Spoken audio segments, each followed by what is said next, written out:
yang namanya review jurnal dan melakukan parafrase gitu ya. Karena yang namanya mereview jurnal itu bukan hanya sekedar kopas, tetapi teman-teman juga harus melakukan yang disebut dengan parafrase. Nah, parafrase itu apa sih? Nah, parafrase ini merupakan suatu proses di mana teman-teman itu melakukan membahasakan kembali gitu ya, ide-ide atau hasil-hasil temuan yang telah dimiliki oleh beberapa peneliti sebelumnya gitu ya. Sehingga itu teman-teman melakukan membahasakan sendiri itu menggunakan bahasa teman-teman semuanya. Sehingga di sini kayak kita berkomunikasi satu dengan yang lainnya, tentunya kita punya style gitu ya. Nah, begitu halnya ketika teman-teman terbiasa dengan melakukan parafrase, maka bahasa tulisan kalian pun memiliki antara satu dengan yang lain itu memiliki style yang berbeda-beda gitu ya, sehingga di situ ketika nanti pada saat uji plagiasi itu tidak terdetek gitu ya. Bedanya parafrase dengan melakukan resumen apa? Kalau ngeresum itu kan kita merangkum gitu ya. Merangkum itu bisa saja masih menggunakan bahasa asli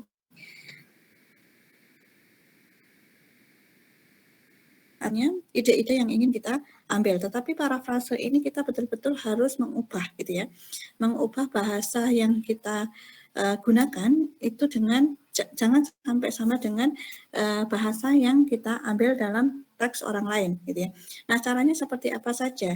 Ini adalah beberapa langkah yang perlu teman-teman perhatikan dalam melakukan parafrase. Yang pertama adalah baca dulu teks secara keseluruhan gitu, sehingga teman-teman bisa memahami sebenarnya teks ini kontennya tentang apa nih. Intinya dalam teks ini memuat tentang apa. Nah, ini yang harus teman-teman cermati, baca dulu teks secara keseluruhan. Kemudian pahami informasi-informasi yang ingin disampaikan dalam teks itu secara cermat seperti apa gitu ya. Mengerti betul isi pokok dalam sebuah teks itu sangat penting. Kemudian mencatat pokok-pokok atau keyword dalam pokok pikiran yang ingin teman-teman sampaikan gitu ya. Sehingga ketika nanti teman-teman membahasakan sendiri, memparafrase sendiri, itu tidak mengalami sebuah kesulitan. Nah, kemudian cara lain adalah bagaimana teman-teman bisa mengubah kalimat yang langsung menjadi kalimat tidak langsung. Dari kalimat aktif menjadi pasif, kemudian mengubah dari strukturnya, kemudian sintaksnya, paragrafnya, dan lain sebagainya. Misalkan yang awalnya menggunakan induksi, teman-teman bisa gunakan deduksi gitu ya.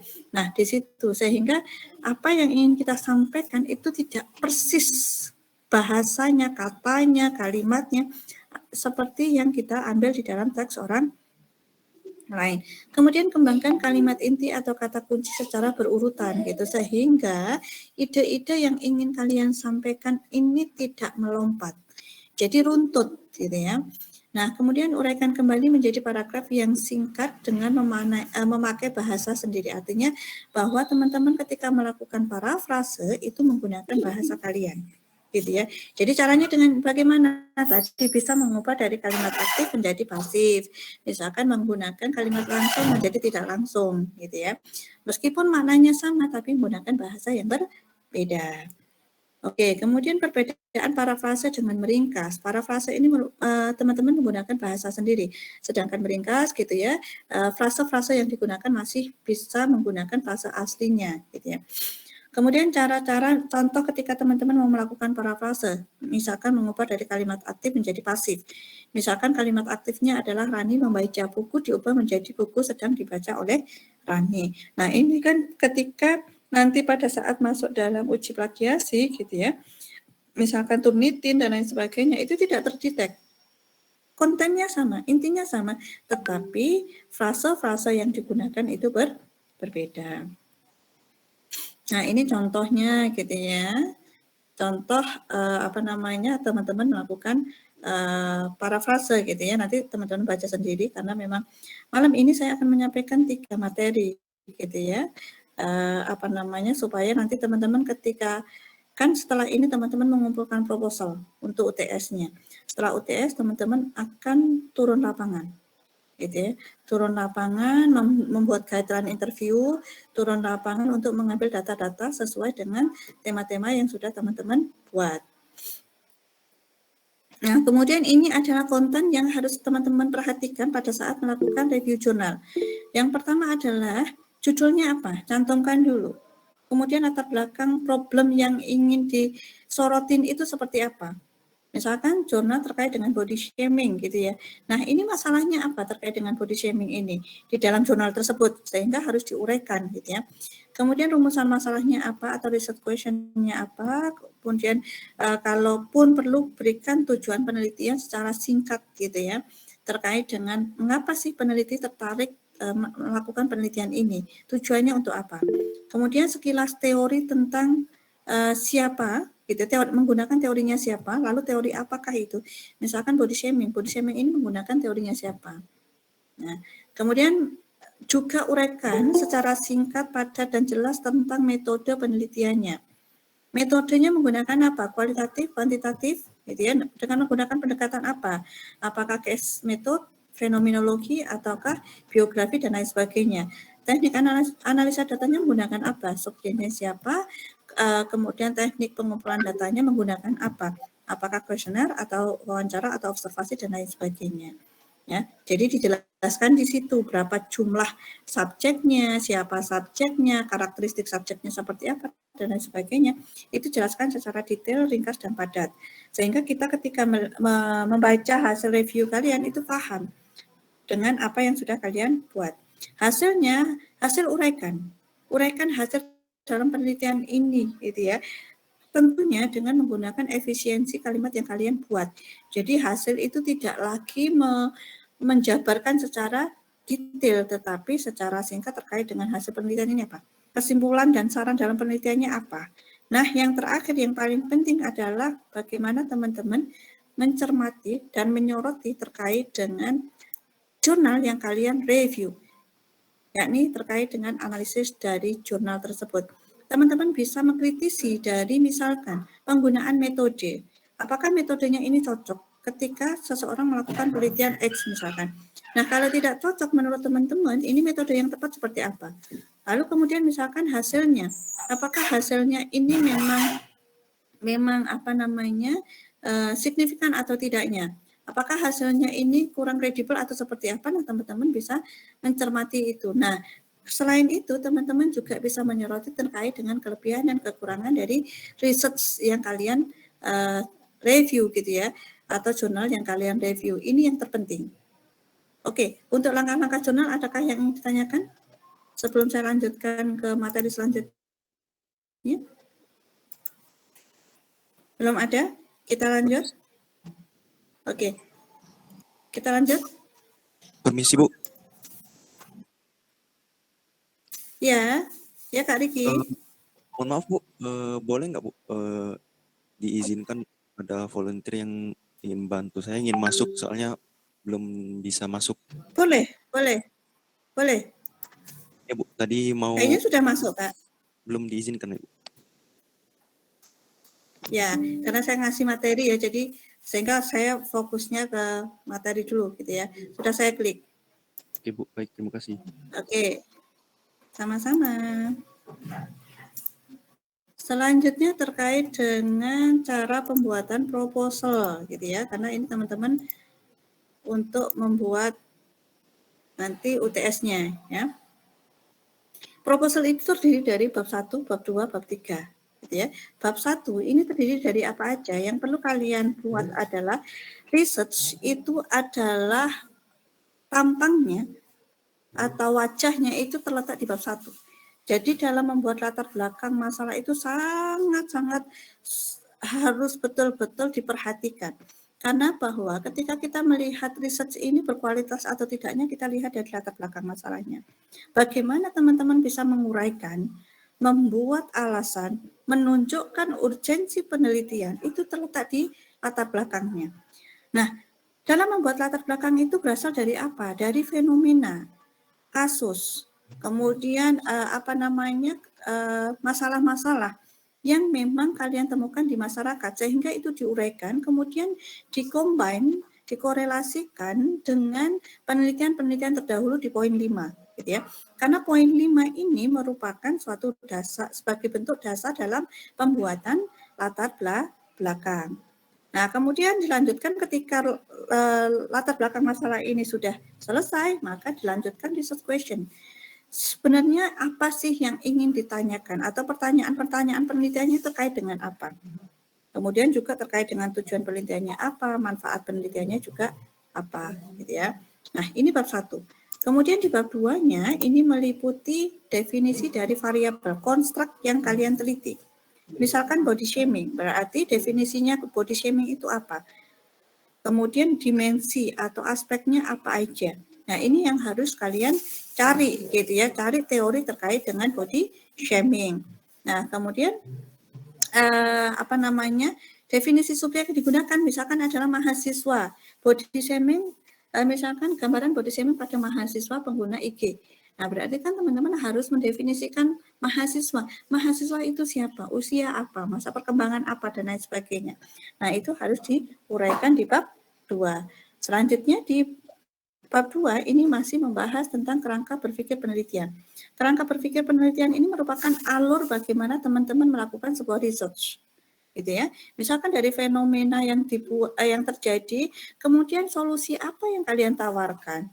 Apa yang mendasari bahwa teman-teman ini tertarik melakukan research? Ini dibuat sebuah alur gitu ya, kerangka sehingga ketika teman-teman membuat kerangka pemikiran ini secara runtut dan sistematis gitu ya. Kemudian yang ketiga adalah metode penelitiannya. Metode penelitian ini meliputi desain penelitian. Apakah kalian menggunakan metode penelitian kualitatif atau kuantitatif? Kalau ini adalah metode kualitatif, maka teman-teman pasti desain penelitiannya adalah kualitatif. Lalu pendekatannya dengan apa? Apakah case study, fenomenologi, grounded, etnografi, biografi, dan lain sebagainya? Silakan pilih, gitu ya. Nah, kemudian lokasi atau setting dalam research ini di mana? Lokasinya di mana? Misalkan Kota Malang, why Kota Malang? Apakah memang Kota Malang ini misalkan hasil penelitian menyatakan bahwa Kota Malang ini paling banyak masyarakatnya melakukan body shaming atau korban dari body shaming paling banyak adalah Kota Malang. Nah, sehingga dasar kenapa penentuan lokasi itu juga sangat penting. Kemudian sampel penelitian, sampelnya siapa nih? Gitu ya. Misalkan tadi mahasiswa ini masuk dalam kategori masa perkembangan apa? Emerging adult, misalkan masa dewasa awal. Dewasa awal ini usia berapa sampai berapa? Tugas perkembangannya apa? Nah, ini juga harus diuraikan. Kemudian teknik sampling, apa sih yang digunakan dalam teknik sampling? Misalkan purposive sampling kalau kualitatif karena memiliki beberapa tujuan. Tujuannya apa? Untuk memenuhi beberapa kriteria yang sudah ditentukan. Misalkan tadi mahasiswa usia sekian pernah mengalami body shaming dan lain sebagainya itu merupakan beberapa karakteristik sampel yang nanti teman-teman harus tentukan gitu ya kalau memang itu menggunakan teknik samplingnya adalah purposive sampling atau sampling yang bertujuan. Oke, kemudian selanjutnya adalah terkait dengan metode pengumpulan data. Teknik pengambilan datanya apa? Apakah observasi, wawancara, ataukah ada dokumentasi? Jikapun interview atau wawancara, siapakah data sekundernya, siapakah data primernya? Ini juga harus ditentukan, gitu ya. Adakah signifikan other-nya atau tidak? Atau hanya menggunakan data primer saja? Ini. Kemudian yang terakhir adalah terkait dengan analisis data. Nah, analisis data ini teman-teman bisa memilih nih nanti setelah pertemuan teman-teman mengambil data, akan kita pelajari bersama beberapa teknik analisis data dalam penelitian kualitatif. Ada reduksi data miliknya Max Haberman, coding tematik miliknya Strauss-Corbin gitu ya. Kemudian Mustakas, Boyatsis ini terkait dengan analisis tematik juga. Kemudian Mustakas ini adalah analisis fenomenologi. Seperti apakah nanti teman-teman setelah mengambil data. Oke, ini terkait dengan cara-cara teman-teman membuat guideline interview atau panduan wawancara. Nah, dalam membuat guideline interview harus menggunakan pakem-pakem yang sudah ada. Contohnya di sini adalah variabel. Variabel atau konstruk apa sih yang ingin kalian research? Yang kalian ingin teliti, gitu ya. Contoh misalkan di sini adalah gaya hidup, faktor gaya hidup. Nah, faktor gaya hidup ini misalkan ini adalah konstruknya. Dimensinya misalkan gitu ya, konstrakannya adalah gaya hidup. Kemudian dimensinya, apa yang ingin kalian gali itu adalah faktor-faktor terkait dengan gaya hidupnya. Kemudian gaya hidup ini dipengaruhi oleh apa aja, misalkan. Yang pertama adalah pekerjaan orang tua, gitu ya. Misalkan semakin orang tua ini memiliki pekerjaan yang tentunya ekonominya menengah ke atas, maka bagaimanakah gaya hidupnya? Lalu pola asuhnya seperti apa? Uang saku yang digunakan seperti apa, gitu ya. Kalau misalkan kita terapkan dalam body shaming, misalkan konstruk yang ingin diteliti adalah body shaming atau body image misalkan. Kemudian aspek-aspek yang digali, misalkan body image ini terkait dengan citra terhadap tubuhnya. Citra terhadap tubuh kan macam-macam, ya. Misalkan bentuk tubuhnya, kemudian penampilan dirinya, misalkan terus kemudian shape-nya, gitu ya. Nah, itu kita gali. Kemudian kita turunkan ke pertanyaan-pertanyaan. Nah, yang perlu teman-teman garis bawahi dalam membuat pertanyaan itu jangan leading. Pertanyaan yang harus dirumuskan itu adalah pertanyaan-pertanyaan umum. Nah, pertanyaan-pertanyaan spesifiknya itu nanti akan mengalir ketika nanti teman-teman mengambil data di lapangan. Jadi pada saat nanti teman-teman menanyakan misalkan nih, Mbak, bolehkah diceritakan orang tua Mbak bekerja sebagai apa gitu ya? Jangan langsung leading. Mbak orang kaya ya, pekerjaannya seperti ini. Nah, itu kan kalau leading itu kan pertanyaannya ya, jawabannya gitu ya. Apakah Mbak ini dari keluarga yang berada gitu ya, ketika teman-teman melihat misalkan dari penampilannya gitu ya, sehingga pertanyaan-pertanyaan yang diajukan ini merupakan pertanyaan-pertanyaan yang sifatnya leading. Berapa penghasilan orang tua dalam 1 bulan? Ini kan nggak leading, karena pertanyaan jawabannya masih juga sangat variatif gitu ya. Nah, ini teman-teman bisa rumuskan satu persatu gitu ya. Nah, begitu halnya dengan observasi. Observasi itu juga menggunakan yang disebut dengan guideline atau panduan gitu ya. Jadi pada saat teman-teman melakukan observasi itu tidak serta-merta hanya mengamati toh tanpa menggunakan panduan. Nah, misalkan nih terkait dengan faktor gaya hidup hedonis, perilaku sehari-harinya seperti apa? Misalkan pakaian yang digunakan, apakah branded atau tidak? Sepatu yang digunakan branded atau tidak? Tasnya seperti apa dan sebagainya. Gitu ya.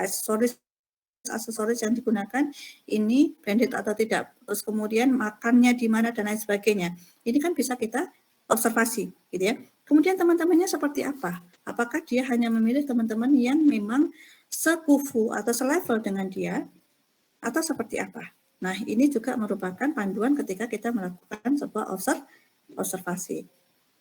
Kemudian selain itu, teman-teman nanti setelah mengambil data, teman-teman wajib merekap verbatim. Ini adalah timeline atau panduan pada saat teman-teman nanti melakukan rekap verbatimnya. Gitu ya. Ada kolom baris, pelaku, hasil wawancara, dan keterangan. Nah, di situ baris itu ya sesuai dengan barisnya 1, 2, 3, 4, 5, berarti baris kelima. Apakah interval ini pakem 5? Enggak. Teman-teman silakan mau menggunakan interval 10 silakan. Mau menggunakan interval 15 silakan.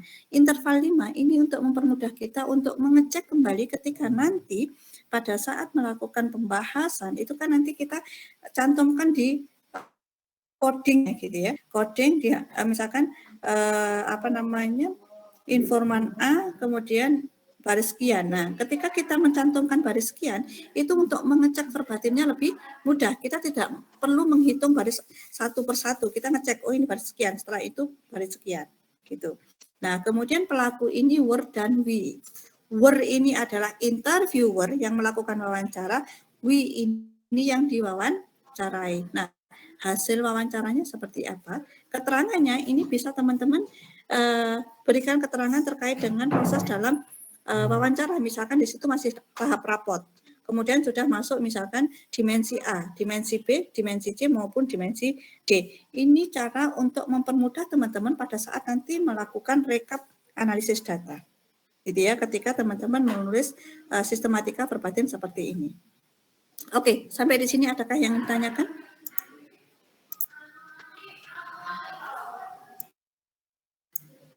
Belum ada, kita lanjut ya untuk slide berikutnya. Materi berikutnya.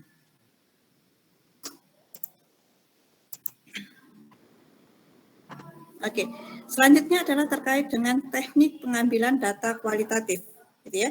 Nanti karena setelah UTS teman-teman saya kasih waktu 1 minggu untuk turun lapangan mengambil data. Subjeknya berapa? Kalau mau teman-teman subjeknya ini subjeknya 1, tetapi wawancara bisa 2 kali. Tapi kalau mau subjeknya 2, wawancaranya 1-1. Kenapa? Karena nanti ini akan berkaitan dengan ketika kita melakukan uji validitas dan reliabilitas data kualitatif. Gitu ya. Teman-teman boleh menggunakan satu informan atau satu subjek, tapi dalam melakukan wawancara harus 2 kali. Atau teman-teman boleh menggunakan 2 subjek, masing-masing diwawancara 1 kali, terserah.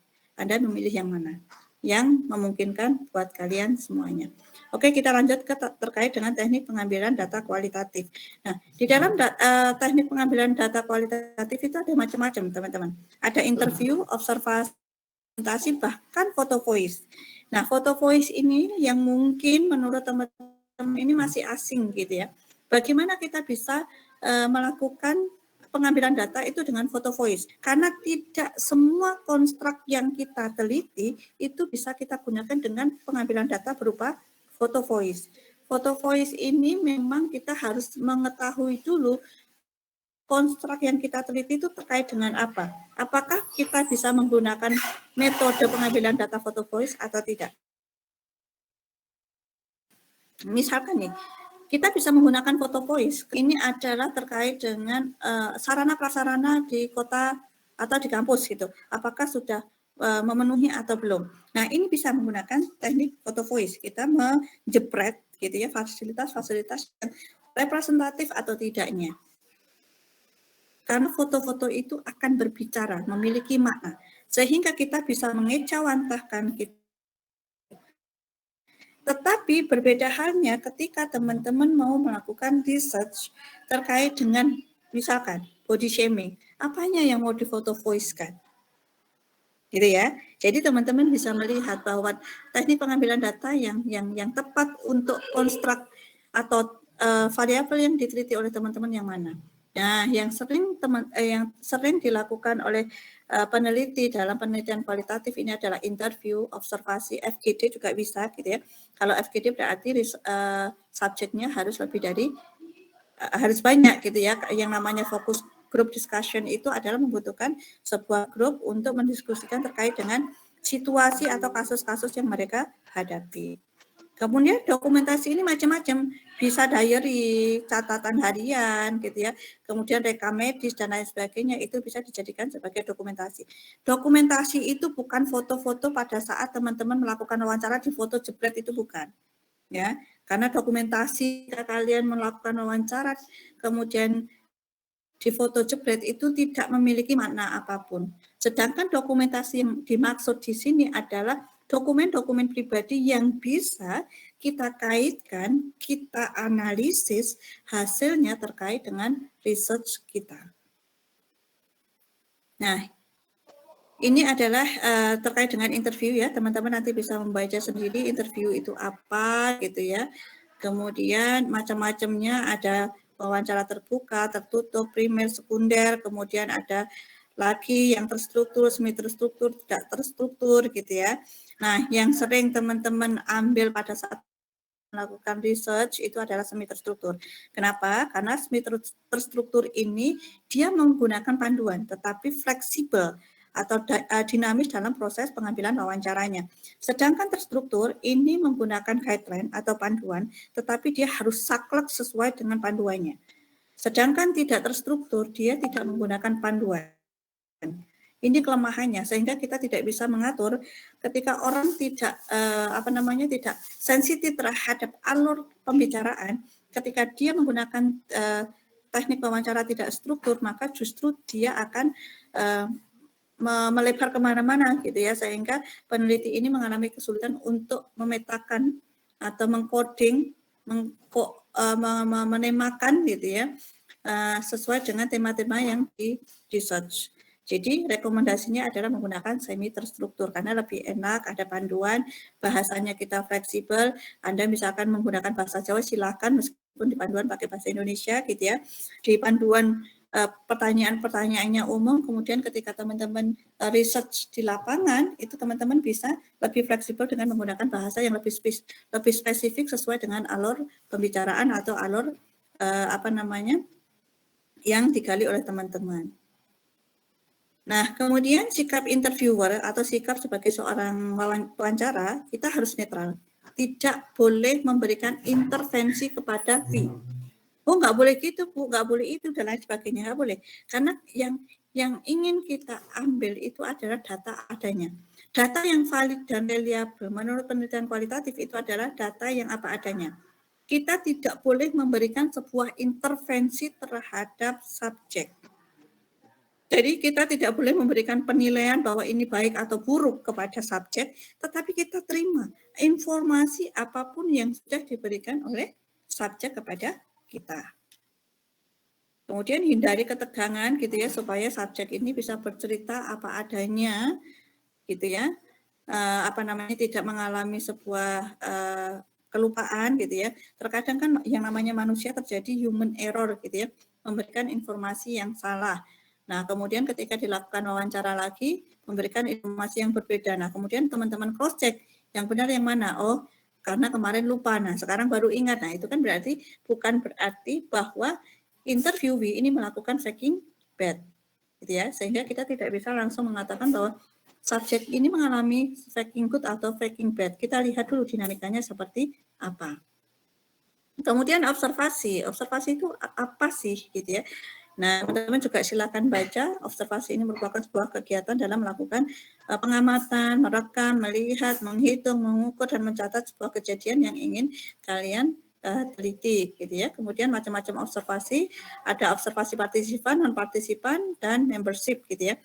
Yang observasi partisipan itu adalah ketika peneliti terlibat secara langsung dan berinteraksi secara langsung terhadap objek penelitiannya. Jadi, misalkan nih, teman-teman melakukan riset terkait dengan misalkan gaya hidup dan lain sebagainya. Berarti Anda ikut kesehariannya, ikut dolannya, ikut makan-makannya, ikut lain dan lain sebagainya. Kalau partisipan. Tetapi kalau non-partisipan, kalian bisa melihat dari jauh, melihat di samping dan tidak 24 jam, gitu ya. Kemudian selanjutnya adalah jenis pencatatan observasi. Teman-teman bisa menggunakan anekdot, kemudian dalam hal ini adalah bagaimana ketika teman-teman menggunakan catatan anekdot, berarti teman-teman bisa melakukan sebuah penelitian secara formil, gitu ya. Pencatatan secara informal yang digunakan pada waktu melakukan observasi. Jadi ketika misalkan pada saat istirahat, kalian bisa melakukan observasi, catatlah itu. Nah, di dalam proses observasi, kalian bisa menggunakan alat bantu, entah itu kamera, gitu ya. Kemudian misalkan kalian research-nya terkait dengan suara-suara bisa menggunakan record, gitu ya. Kemudian dalam proses pencatatan observasi boleh menggunakan daftar cek, gitu ya. Atau kayak behavior checklist, gitu ya. Jadi kita sudah bikin dulu pertanyaan-pertanyaannya atau ide-ide yang ingin kita observasi, kemudian kita tinggal checklist, ada atau enggak ada, muncul atau enggak muncul, kuat atau tidaknya, gitu ya. Tentunya ketika kita memberikan kuat dan tidak, ada dan tidak ada dan lain sebagainya, kriteria-kriteria itu harus kita pahami berdasarkan pada teori yang kita teliti. Kemudian ini adalah terkait dengan dokumentasi, gitu ya. Beberapa dokumentasi yang bisa teman-teman gunakan, misalkan diary tadi, kemudian rekam medis, kemudian misalkan IG, gitu ya, IG-nya subjek, komentar-komentarnya, terus kemudian share atau upload statusnya dan lain sebagainya. Bentar, saya minum dulu.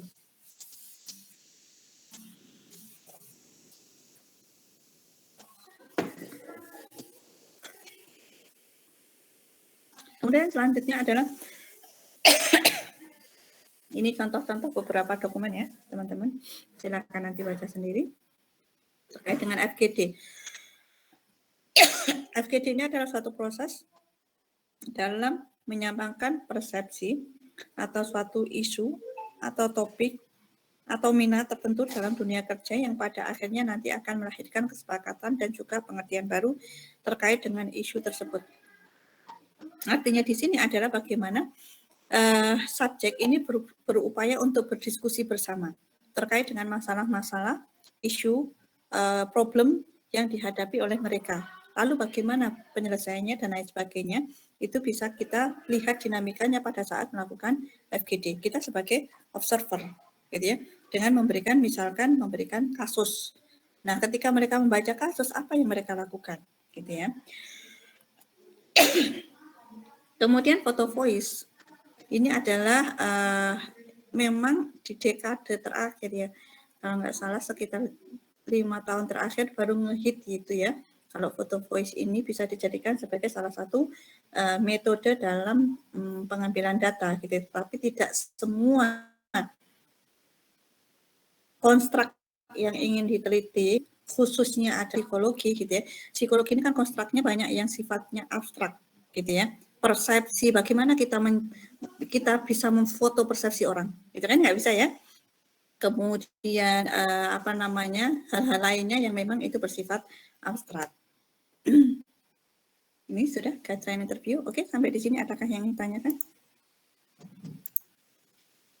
Oke, saya sengaja cepat supaya konsentrasi kalian terpusat. Jadi tidak perlu lama, tapi teman-teman betul-betul bisa konsentrasi. Ya, ada yang ingin ditanyakan? Saya izin bertanya, Bu. Silakan, Kalista. Terkait dengan perumusan proposal yang latar belakang masalah. Nah, itu kan kita kan mendapat dari kayak definisi dan latar belakang masalahnya itu dari jurnal-jurnal ya, Bu. Nah, jurnal-jurnalnya itu semisal dia di dalam jurnalnya itu menggunakan metode kuantitatif itu berarti tetap dipakai saja nggak apa-apa nggak, Bu? Kan misal kita kayak cari aspeknya juga dari jurnal yang menggunakan metodenya itu kuantitatif gitu, Bu. Kalau teori nggak apa-apa, teori mau menggunakan eksperimen kuantitatif atau apalah kan tidak berpengaruh. Oh ya, baik. Terima kasih, Bu. Sama-sama. Ada lagi yang ingin ditanyakan? Permisi Bu, saya izin bertanya. Kalau misalnya nanti pengambilan data dari subjek kelas sendiri, bagaimana ya Bu?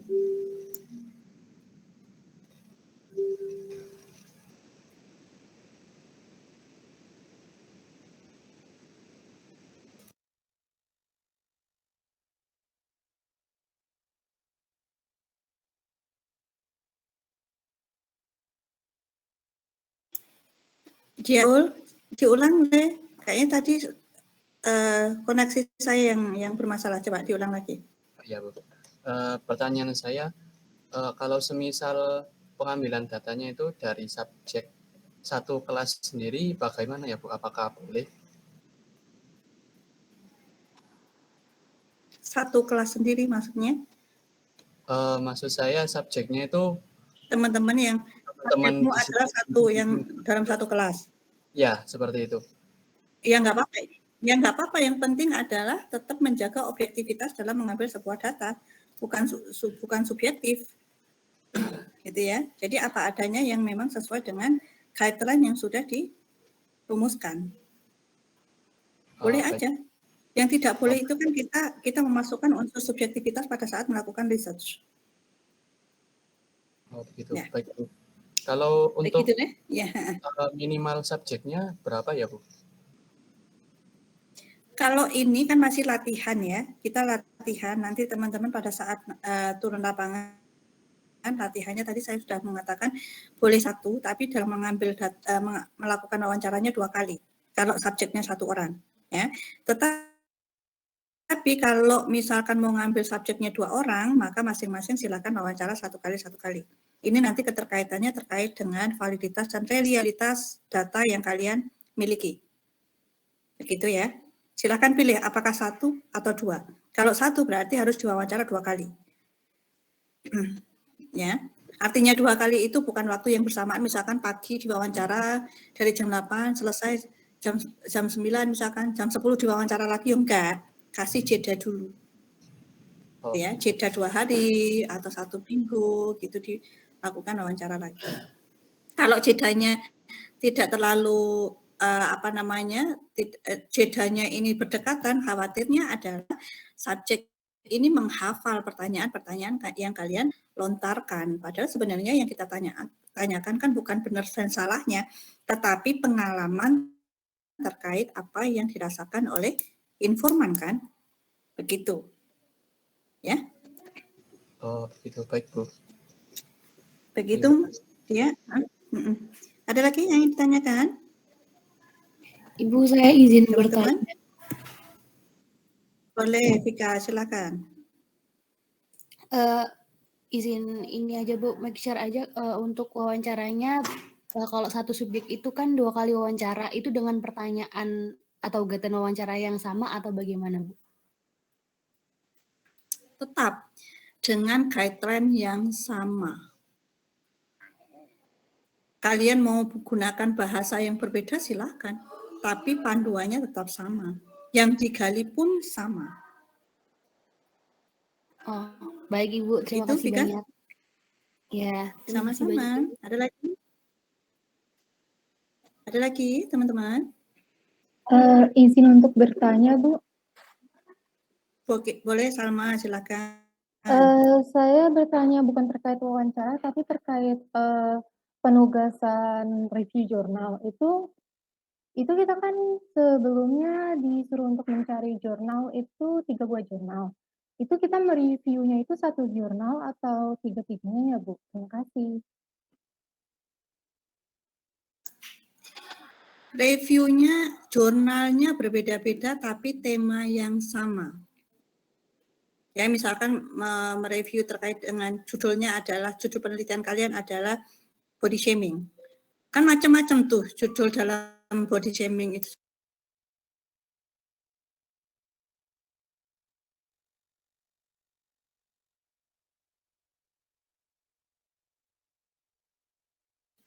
Itu, jadi judulnya, temanya sama, tapi judulnya bisa berbeda-beda. Tema itu berarti tema besarnya. Ya, jadi tidak harus persis judul yang sama. Kalau bisa justru beda-beda. Kenapa? Karena nanti itu akan menjadi pelengkap pada saat nanti kalian melakukan, kalian membuat latar belakang penelitian.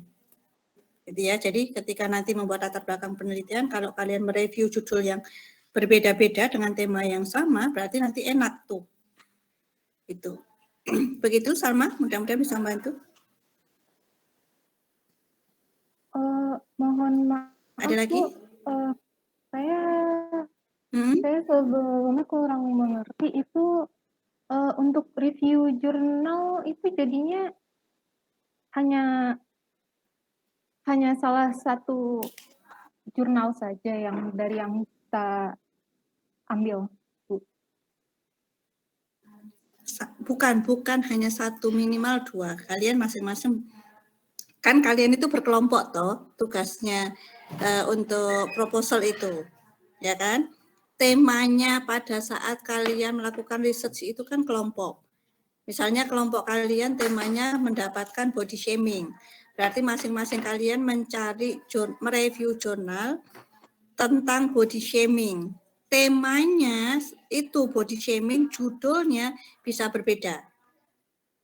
Metodenya boleh kuali, boleh kuanti, boleh eksperimen. Misalkan nih, yang disebut dengan judul yang berbeda. Misal, Salma melakukan review jurnal, judulnya gambaran body shaming pada remaja di Kota Malang, misal. Kemudian Vika melakukan review jurnal tentang body shaming, hubungan antara body shaming dengan body image pada misalkan mahasiswa. Kan sama-sama ini temanya body shaming. Tetapi gitu ya. Tetapi judulnya berbeda. Ya. Bisa dipahami, Salma? Baik Ibu, paham. Terima kasih Bu. Oke, sama-sama. Ada lagi pertanyaan teman-teman? Permisi Bu, saya izin bertanya. Boleh, Ramzi, silakan. Terkait pertanyaan Salma tadi Bu, maksudnya Salma itu begini Bu, kan kami kan dari aspraknya nih ya Bu. Dari aspraknya kami, masing-masing siswa, masing-masing orang, itu disuruh cari 3 jurnal. 3 jurnal kualitatif yang berbeda. Nah, kan kita kan ada tugas untuk mereview jurnal nih, Bu. Jadi dari suruhan asprak tadi kan kita disuruh cari 3 jurnal. Itu kita mereview 3-3-nya atau per anak, per orang, per mahasiswa itu mereview 1 jurnal saja, Bu. Begitu. Oh alah, masing-masing kalian mereview 2 judul jurnal. Ya, masing-masing 2. Itu masing-masing 2, Ya. tapi temanya sama kayak per kelompok gitu kan, Bu? Iya, betul. Oke. Berarti Terima kasih dalam banyak, satu Ibu. kelompok sama-sama ada 6 jurnal yang direview. Ya, karena masing-masing misalkan dalam satu kelompok ada 3 orang, masing-masing 2. Kalau misalkan nanti ada yang satu kelompok 4 orang, masing-masing 2 ada 8 jurnal. Ya. Semakin banyak jurnal yang kalian review, semakin mudah ketika kalian melakukan atau membuat latar belakang masalah. Karena kalian memiliki banyak referensi untuk membuat nih latar belakang masalahnya seperti apa. Begitu ya, teman-teman ya. Baik Bu, terima kasih banyak atas penjelasannya. Sama-sama, iya. Ada lagi yang ingin ditanyakan? Ibu, saya izin bertanya. Oke, monggo, Clarista. Lalu untuk yang itu berarti nggak harus kuali ya Bu, jurnalnya itu. Jadi kalau kuanti pun nggak apa-apa ya Bu? Iya, tadi kan saya sudah jelaskan, boleh kuanti, boleh eksperimen, boleh kuali. Iya Bu, karena dari aspraknya bilangnya harus kuali gitu Bu. Jadi kitanya juga kesulitan juga gitu. Terima kasih Bu. Kemarin asprak juga sudah confirm ke saya bilang boleh. Metode yang lain boleh, yang penting adalah temanya sesuai dengan tema yang sudah kalian peroleh. Ya. Tetapi lebih baik sesuai dengan metode yang kalian teliti kualitatif. Kenapa? Supaya kalian juga punya bayangan. Seperti ini loh penelitian kualitatif itu kalau di dalam jurnal. Gitu ya. Kalau memang tidak mendapatkan yang kualitatif, silakan menggunakan yang kuantitatif atau eksperimen. Tapi kalau ada yang kualitatif, better menggunakan kualitatif. Ya, gitu ya. Ada lagi yang ingin ditanyakan? Ada yang ingin ditanyakan lagi? Oke, jika tidak ada, saya akhiri. Ya, dia. Ada lagi? Untuk boleh. Proposalnya sendiri itu berarti deadline-nya sampai kapan ya, Bu?